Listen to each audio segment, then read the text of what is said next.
একটু যুবকদের জন্য স্পেশালি এটা ব্যাখ্যা করার চেষ্টা করব যে আপনি আপনার জীবনটাকে কিভাবে প্রফিটিক লাইফস্টাইলে চালাবেন। অনেকে প্রশ্ন করেন আমাদেরকে অনলাইনে, দুইটা প্রশ্ন খুব কমন আসে। একটা হচ্ছে, ভাই আমরা যারা জেনারেল শিক্ষিত স্টুডেন্ট আছি আমাদের পড়াশোনার সিলেবাস কেমন হবে, ইসলামিক সিলেবাস কেমন হবে, এই প্রশ্নটা প্রচুর পাই। আরেকটা প্রশ্ন পাই যে ভাই তাহলে আমরা দৈনন্দিন জীবনে কিভাবে চলবো যাতে করে আমরা রাসূল সাল্লাল্লাহু আলাইহি ওয়াসাল্লামের সুন্নাহগুলোর উপর থাকতে পারি। আজকে একটা প্রশ্ন নিয়ে কথা বলছি শুধু, যে আমরা কিভাবে চলাফেরা করলে আমাদের 24 ঘন্টায় উসওয়াতুল হাসানার অনুসরণ হবে এবং আমরা ব্যাপক নেকি অর্জন করব, পুরো 24 ঘন্টায় ইবাদতে কাটাবো ইনশাআল্লাহ। কিভাবে সম্ভব? শুরুটা করতে হবে আপনাকে ঘুম থেকে। কোথা থেকে?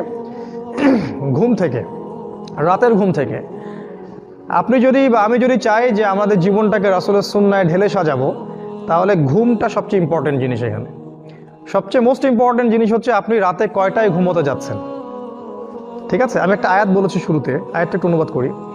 আল্লাহ পাক বলেছে সূরা হামিম সেজদার মধ্যে আছে আয়াতটা, শেষের দিকে আল্লাহ পাক বলেছেন ওয়ামিন আয়াতিহি, আল্লাহ পাকের নিদর্শনগুলোর মধ্যে অন্যতম নিদর্শন হচ্ছে লাইল ওয়ান নাহার, দিন এবং রাত, ওয়াশ-শামসু ওয়াল কমার, ওই দেখেন সূর্য এবং চাঁদ। তাহলে দিনের সাথে সূর্য, রাতের সাথে চাঁদ, এগুলো আল্লাহ পাকের অন্যতম নিদর্শন। আল্লাহ পাক বলেছেন যে লা তাসজুদু লিশ-শামসি ওয়ালা লিল কমার, তোমরা চাঁদকে সেজদা করো না আর সূর্যকেও সেজদা করো না। ওয়াসজুদু লিল্লাহ, তোমরা সেই আল্লাহকে সেজদা করো, আল্লাযী খালাকাহুন্না, যিনি এগুলোকে সৃষ্টি করেছেন। ইন কুনতুম ইয়াহু তা'বুদুন, যদি তোমরা সত্যিকার অর্থেই আল্লাহর ইবাদত করে থাকো।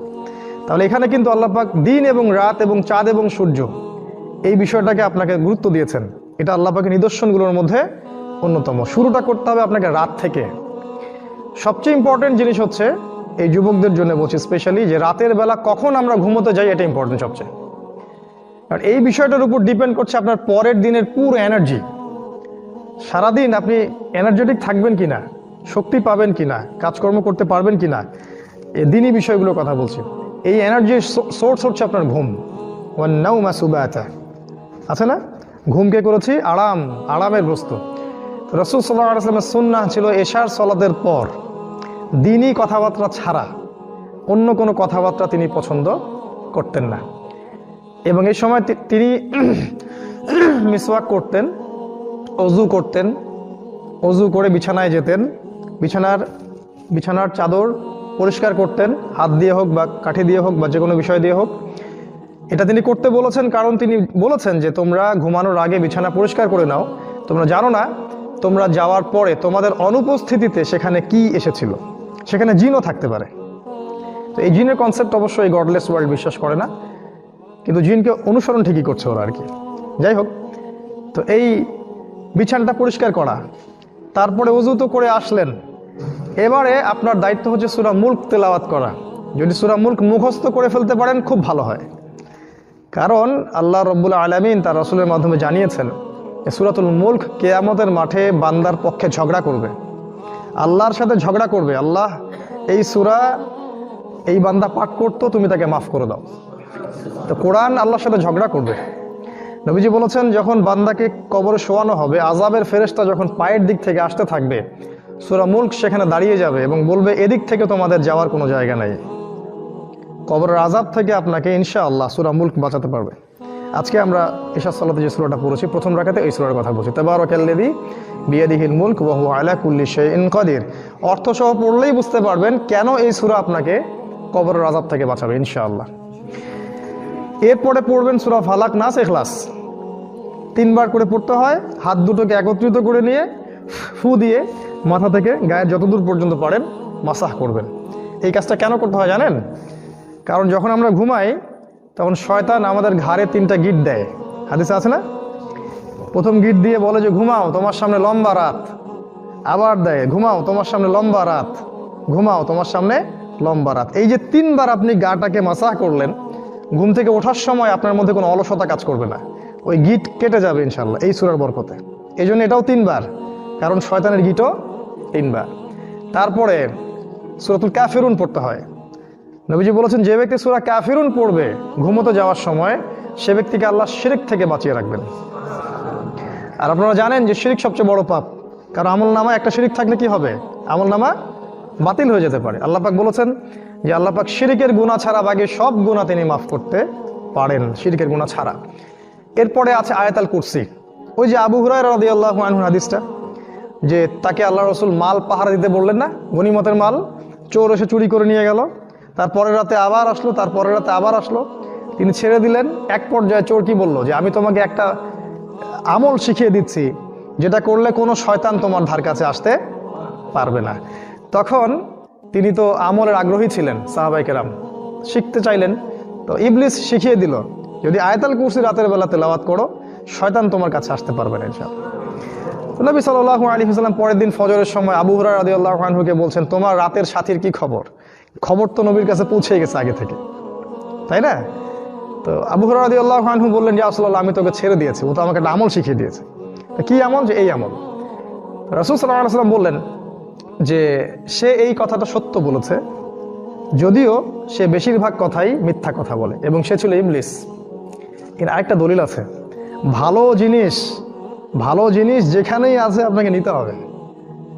ভালো মধু যেখানে আছে আপনাকে নিতে হবে মধু, বুঝতে পারেন নাই? ইবলিস শিখিয়ে দিয়েছে আয়াতুল কুরসি রাতের বেলা পাঠ করলে শয়তান আসতে পারবে না। কে শিখাই দিছে? ওই ওই ওই ওই আমলটা আমরা নেই নাই, আমল করছি না, মাশাআল্লাহ। আয়াতুল কুরসি পাঠ করাটা সারা রাত একজন ফেরেশতা আপনাকে পাহারা দিবে ইনশাআল্লাহ আল্লাহর পক্ষ থেকে। এরপরে আছে খুব ইম্পর্টেন্ট, এটা হচ্ছে সূরা বাকারার শেষ 3 আয়াত অথবা শেষ 2 আয়াত, যেটাই পড়েন। আল্লাহ রাসূল সাল্লাল্লাহু আলাইহি ওয়াসাল্লাম বলেছেন সারা রাতের জন্য যথেষ্ট, মানে সারা রাতের বিপদ আপদ বালা মুসিবত আপনাকে স্পর্শ করবে না ইনশাআল্লাহ। আরেকটা অর্থ হতে পারে যে সারা রাত তাহাজ্জুদ পড়লে যে নেকিটা হতো, এই নেকিটা আপনি পাবেন এই শেষের 2 আয়াত তেলাওয়াত করার মধ্য দিয়ে। নবী সাল্লাল্লাহু আলাইহি ওয়াসাল্লাম বলেছেন এই সূরার প্রত্যেকটা অক্ষরে, শেষের এই যে 3টা আয়াত, প্রতিটা অক্ষরের মধ্যে নূর আছে, আলো আছে। এই আয়াতগুলো পৃথিবীতে নাজিল হয়নি। কোথায় নাজিল বলতে পারবেন কেউ? কোথায় নাজিল হয়েছে? ওই যে আল্লাহ পাকের সাথে দেখা করতে গেলেন রাসূল সাল্লাল্লাহু আলাইহি ওয়াসাল্লাম, তখন মেরাজে কয়টা হাদিয়া দিয়েছেন আল্লাহ পাক? 3টা হাদিয়া। একটা হচ্ছে যে 50 ওয়াক্ত সালাত, যেটা আমরা পড়ি এখন 5 ওয়াক্ত, তাও 90% মুসলিম পড়ে না, নাউজুবিল্লাহ। আরেকটা হচ্ছে আমার উম্মতের, তোমার উম্মতের মধ্যে কেউ শিরিক না করলে আমি তাকে মাফ করে দিব। আল্লাহ পাক কথা দিয়েছেন, যত বড় পাপই হোক না কেন আল্লাহ পাক ইনশাআল্লাহ মাফ করে দিবেন, যদি আল্লাহর সাথে জড়িত পাপ থাকে। আর বান্দার সাথে হলে পরিশোধ করতে হবে ওইটা। আরেকটা হচ্ছে এই যে সূরা বাকারার শেষের 3 আয়াত বা 2 আয়াত, এটা অর্থসহ পড়বেন। এটা পড়ার পরে আপনি এই যে 33 বার সুবহানাল্লাহ, 33 বার আলহামদুলিল্লাহ আর 34 বার আল্লাহু আকবার পড়তে পড়তে ঘুমিয়ে যাবেন। মনে আছে ওই হাদিসটা? আলী রাদিয়াল্লাহু আনহুর স্ত্রী ফাতিমা রাদিয়াল্লাহু আনহা জান্নাতে কি হবেন তিনি? মাশাআল্লাহ। উনি এত কষ্ট করে জীবনযাপন করতেন দুনিয়ার জীবনটা, তার ঘরে কোনো দাসী ছিল না, দাসীবাদী ছিল না। কাজ করতে করতে হাতে অনেক সময় কড়া পড়ে যেত। তিনি একসময় রাসূল সাল্লাল্লাহু আলাইহি ওয়াসাল্লামের কাছে গিয়ে আরজি করলেন, ইয়া রাসূলুল্লাহ আমাকে একটা দাসী দেন বা একটা দাস উপহার দিন, হাদিয়া দিন।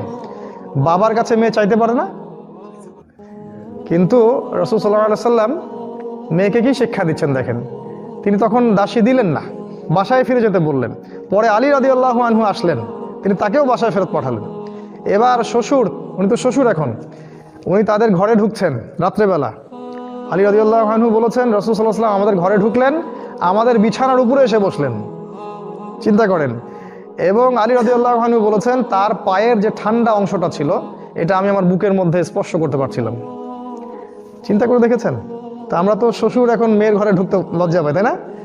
বাবা জামাই এবং মেয়ের ঘরে ঢুকলো এবং ওই বিছানার উপরেই উঠে বসলেন, বসে বললেন যে তোমরা তো দাসী চেয়েছিলে, আমি কি অন্য কিছু শিখিয়ে দিব যেটা দাসীর চেয়ে উত্তম হবে? তখন তারা তো অবশ্যই বললেন হ্যাঁ ইয়া রাসূলুল্লাহ শিখিয়ে দিন।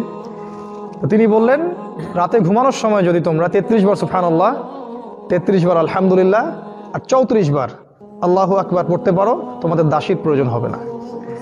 তো আলেম ওলামারা বলেছেন যে এই আমলটা যারা নিয়মিত করে আর কি, তাদের শরীরে শক্তি আসে, ফিজিক্যালি স্ট্রেংথ আসে এবং অলসতা আসে না, তারা অনেক কাজ করতে পারে। এইভাবে রাতটা আপনি শুরু করলেন, রাতে তাড়াতাড়ি ঘুমোতে গেলেন, রাতের সুন্নাহগুলো অ্যাপ্লাই করলেন, এবার আপনি ঘুমোচ্ছেন। ঘুমের মধ্যে আপনি স্বপ্ন দেখতে পারেন, স্বপ্ন দেখতে পারেন। মনে রাখবেন শেষ জামানায় মুমিনদের স্বপ্ন বেশি বেশি সত্য হবে, এটা মনে রাখবেন।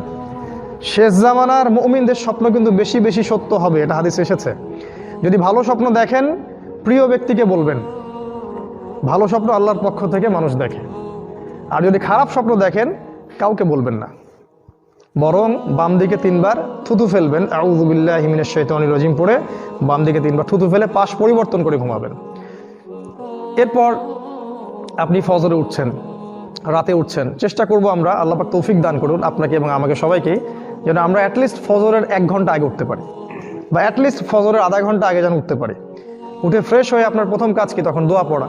ঘুম থেকে উঠলেন, উঠে ঘুমের যে রেস্টটা আছে সেটা হাত দিয়ে দূর করতে হয়, চোখ মুছে পরিষ্কার করতে হয়। এরপর আপনি কাপড় চেঞ্জ করতে পারেন, অন্য কাজগুলো করলেন, মিসওয়াক করবেন, এই সময় মিসওয়াক করাটা সুন্নাহ। তারপর ওযু করলেন, ওযু করে টয়লেট করলেন, টয়লেট করে ওযু করলেন, সেখানে দোয়া পড়লেন। কি দোয়া? আল্লাহুম্মা ইন্নী আউযু বিকা মিনাল খুবসি ওয়াল খাবাইস। এই যে ইবাদত হয়ে গেল, কিন্তু বের হলেন বললেন গফরানাকা, ইবাদত হয়ে গেল। তারপর ওযু করলেন, বিসমিল্লাহ বলে শুরু করলেন, ওযু শেষ করে কি পড়লেন? আশহাদু আল্লা ইলাহা ইল্লাল্লাহ ওয়া আশহাদু আন্না মুহাম্মাদান আবদুহু ওয়া রাসূলুহু। এই যে ইবাদত হয়ে গেল।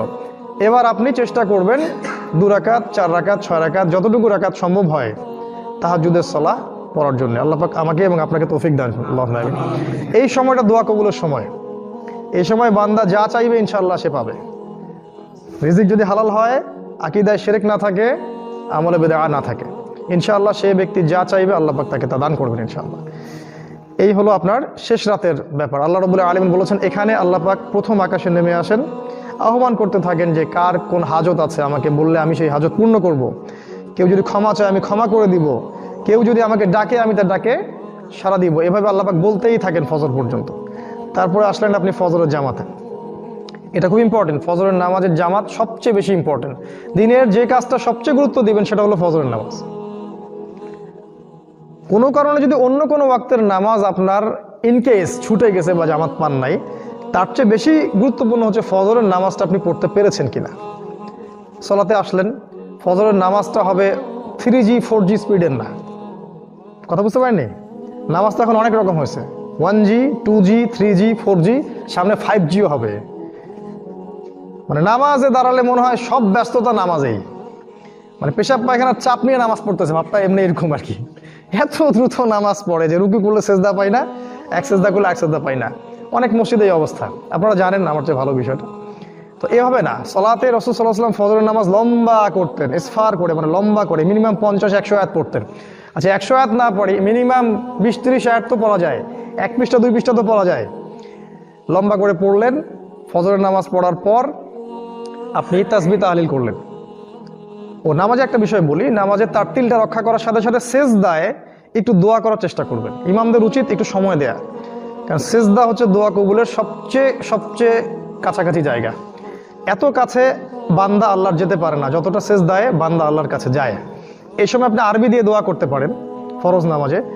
আল্লাহুম্মা আতিনা ফিদ দুনিয়া হাসানা ওয়া ফিল আখিরাতি হাসানা ওয়া কিনা আযাবান নার, আল্লাহুম্মা আইন্নি আলা যিকরিকা ওয়া শুকরিকা ওয়া হুসনি ইবাদাতি। কত দোয়া আছে, কত দোয়া আছে। আল্লাহুম্মা হাবলি মিনাস সালিহিন, আল্লাহুম্মা বারিক লানা ফিমা আতাইতানা। যত দোয়া আছে আপনার জানা, আপনি সেজদায় করবেন, ইনশাআল্লাহ কবুল হয়ে যাবে। দেখেন, একজন হুজুরকে গিয়ে বললেন, হুজুর আমার বাসায় এসে আমার জন্য দোয়া করে দেন, এটা কবুল হওয়ার চান্স 10% বা 5% বা তারও কম, বা নাও হতে পারে। কারণ ওই হুজুর কত মনোযোগ দিয়ে দোয়া করছে আপনি তো বুঝেন নাই। কিন্তু আপনি যখন সেজদায় আপনার মনের আবেগটা ঢেলে দিয়ে আল্লাহর সামনে দোয়া করবেন, এটাই আল্লাহ চাচ্ছেন দেখতে, যে আপনি চোখের পানি ঢেলে দিয়ে আল্লাহর কাছে দোয়া করতে পারেন কিনা। নামাজ শেষ, এখন তাড়াহুড়া করে চলে যাওয়া সুন্নত না, নামাজের পরে বসে থাকতে হয়। এবং ফজরের পরের এই বরকতময় সময়টা বসে বসে আল্লাহ পাকে জিকির করতে হয়। প্রচুর জিকির আছে, আমার তো মনে হয় 50-60টার মতো জিকির আছে ফজরের পরে করতে হয়। খুব ইম্পর্টেন্ট কয়েকটা বলছি। এই যে আয়াতুল কুরসি আপনি ফজরের নামাজের পরে পাঠ করলে কি হবে? মৃত্যু ছাড়া আপনার জান্নাতে যাওয়ার কোনো বাধা নাই। একটা হাদিস এসেছে প্রত্যেক ফরজ নামাজের পরে যারা আয়াতুল কুরসি পড়বে, মৃত্যু ছাড়া ওদের জান্নাতে যাওয়ার কোনো বাধা থাকবে না ইনশাআল্লাহ।